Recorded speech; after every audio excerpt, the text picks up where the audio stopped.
How's it going, everybody? Welcome back to the channel. Today, we're finally going to be continuing What If Damon Was in Dragon Ball.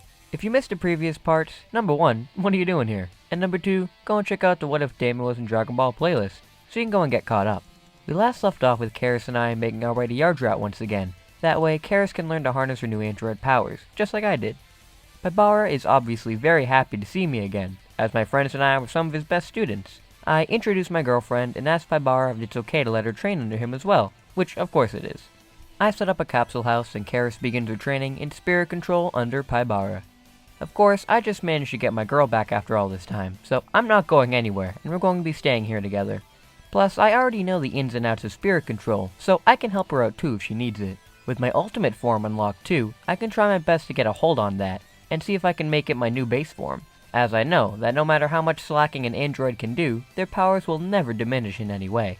So if I'm able to power up and make this ultimate form my base form, then I'll be at a constant superpower forever basically. And I'm pretty sure the Yardrats will be able to help me with that. So Karis and I begin training together on Yardrat for the next few months. Of course, just because I'm off-world at the moment doesn't mean things aren't happening back on Earth. And the others are doing their own training. The androids are training by themselves, with Cell specifically being ticked off about being defeated, as he was supposed to be the perfect being. Now the androids are training harder than ever on the island to gain more and more power. The Saiyans are training very hard as well, with Broly and Gohan working towards the Super Saiyan transformation, just like what Broly used against Gold Cold. The other Saiyans are working towards perfecting their own ultimate form, with Raditz and Nappa doing their best to keep up with the two. These two are going to need their own form to use to be able to match up with the Ultimate Saiyans, but they haven't quite reached that level yet. Of course, Goku and Vegeta haven't only been training this whole time though, as Trunks and Goten have also been born in this time. Goku is around a lot more in this scenario on Earth, so of course he would shack up with Chi-Chi during this time, and Goten would be born around the same time as Trunks. Raditz is of course a bit sad about these guys having kids, as he has always wanted to be a father, though he does remember me telling him to go and talk with this girl named Lunch or something. Maybe you should go ahead and do that during this time of peace. Everything with the Z-Fighters of Earth is going very well, but of course there's currently another enemy of Earth that has been wandering around for about a year. Future Cell. Of course, since Future Trunks is still able to come back, Future Cell is going to be arriving here to this timeline as well. Future Cell in this scenario though is very surprised by this alternate timeline. He's been going around and finds that the Saiyans are much more powerful, with them having access to these weird new forms that he's never seen before. Weren't they supposed to transform with blonde hair? What's with this red hair and body hair? Did like Goku and Vegeta forget to shave or something? No, this is something very different, and much more concerning. Future Cell doesn't know if maybe the androids have already been dealt with, so he returns to Jiro's lab to see if they're still around. Instead of finding nothing, he finds another android, Android 16. 16 looks at Cell and is very confused by what he sees. Isn't this the project that his father was working on? He remembers the bug creature walking around, and now it looks to be all grown up. Thank God, there's another android around as well, who can help him get his revenge on the Z-Fighters. Future Cell asks 16 who exactly he is, and what exactly is happening here. This past is very different from his own. What made this one so different? 16 explains to Future Cell his whole story, where a boy named Goku and a superhero named Spider-Woman destroyed all of the Red Ribbon Army, and him and his father became the new rulers, creating countless androids for revenge against these two. They both became androids themselves, and then decided that they would find Goku and Spider-Woman, transforming them into androids as well. That way, they would have even more powerful allies, and nobody else to stop them. They managed to get a lot of powerful people to become androids, and even Spider-Woman, going around and getting a lot more allies. When the day came to go and get Goku, they found he wasn't left on Earth anymore, so they just decided to go after his friends and transform all of them into androids, though when Goku came back, he would have no help at all. They managed to transform most of them into androids, but they severely miscalculated how powerful they would become, and lost a whole lot of androids. They managed to turn the human Z-Fighters into androids, but once the Saiyans came back, he was defeated by Nats, and he doesn't know what happened after that. Once he woke up though, everything was repaired, so the Saiyans must have won, and he went back to his father's lab to get some help. By the time he got there though, the human Z-Fighters, Cell, and his father were gone. Seemingly overnight, he lost everything. So for these few years, he's been trying his hardest to rebuild himself, and see what he can do against the Z-Fighters. Future Cell is very surprised by 16's story. This timeline is seriously messed up. Everything is different compared to what his timeline is. Getting perfection is going to be a lot more difficult this time. Future Cell decides that he's going to help out 16, where they can try to find a way to get Lapis and Lazuli back for him to get his perfect form, and then a way to defeat all of the Z fighters. Future Cell wishes they could train, but if they do try to at all, then he's going to be detected by everybody, so they have to think of a different way to get stronger.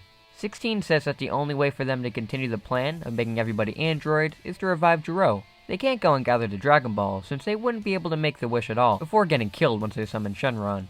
Future Cell suggests fixing up his time machine, as they can just travel to another timeline and get Jiro there. 16 says that's pretty much the only plan that could work, but he has no idea how to fix up the time machine. He does recall another time machine that the group have at Capsule Corp, and they can go and try and steal that. That's probably a death wish though, as that's where Goku and the others are. Future Cell says that all they have to do is just blindside them and take it as fast as possible, escaping into the past to get Jiro.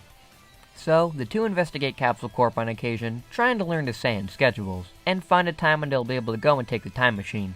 After a few weeks of careful planning, 16 and Future Cell finally find a time to break into Capsule Corp. They quickly rush in, killing the security guards who guard the machine, and 16 tries his best to power it on as fast as possible. The security alarms begin to go off just as 16 starts the machine, and the two hop in and drive off. With Vegeta stepping outside, right as the machine vanishes. He is immediately concerned. He didn't see who was in the machine, but if it's gone, that's very bad news. Vegeta and Bulma quickly look over the security cameras and see Android 16 and... Cell? No, this can't be the same Cell that they know. He's in his imperfect form.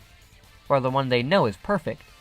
And Vegeta can sense him right now, training. So, who is this? Bulma asks Vegeta how bad the situation is, and Vegeta tells his wife the truth. He has no idea. Vegeta quickly flies up to Kami's lookout, looking for me, to ask if this is something that I know about and can help. Kami tells Vegeta that for right now, I'm off-world, and this couldn't have been something that happened originally, as in their original reality, I wasn't around to summon a time machine, so this is something new.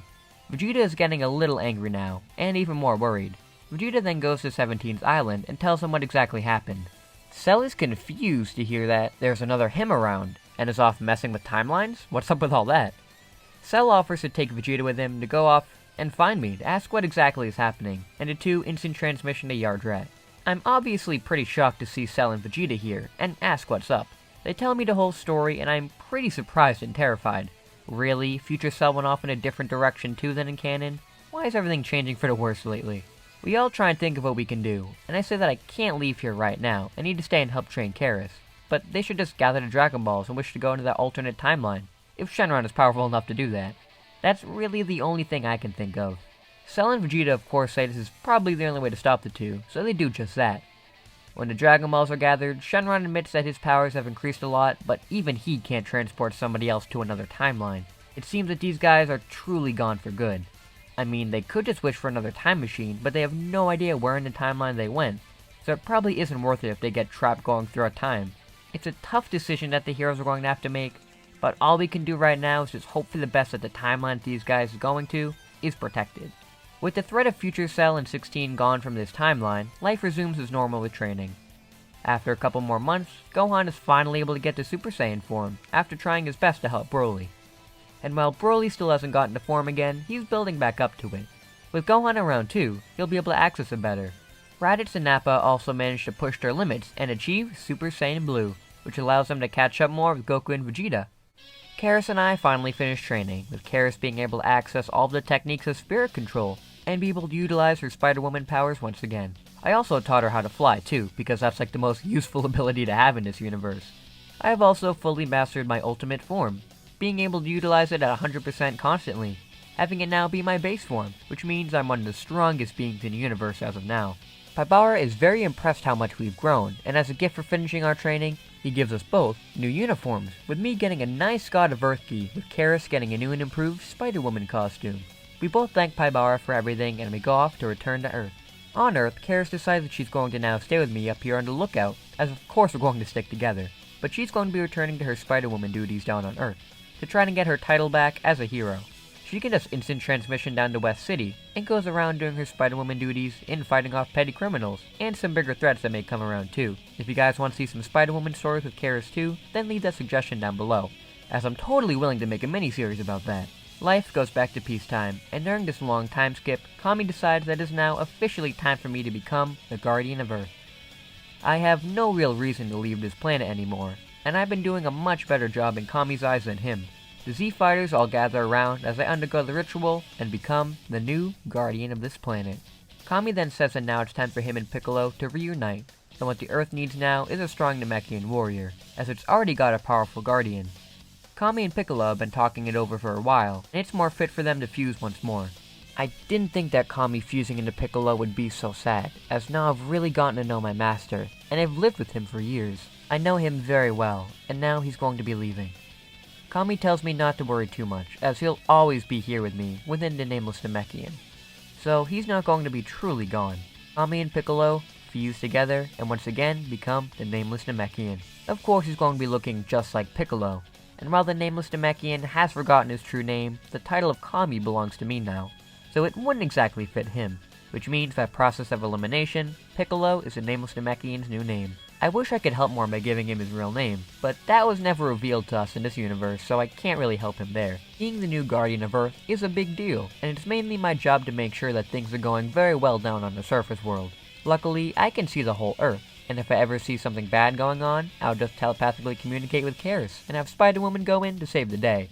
With her instant transmission, she could teleport to where the trouble is with no difficulty, and stop whatever is going on. It's really awesome. I don't just stand by to look up by myself all day either, as I do want to keep training.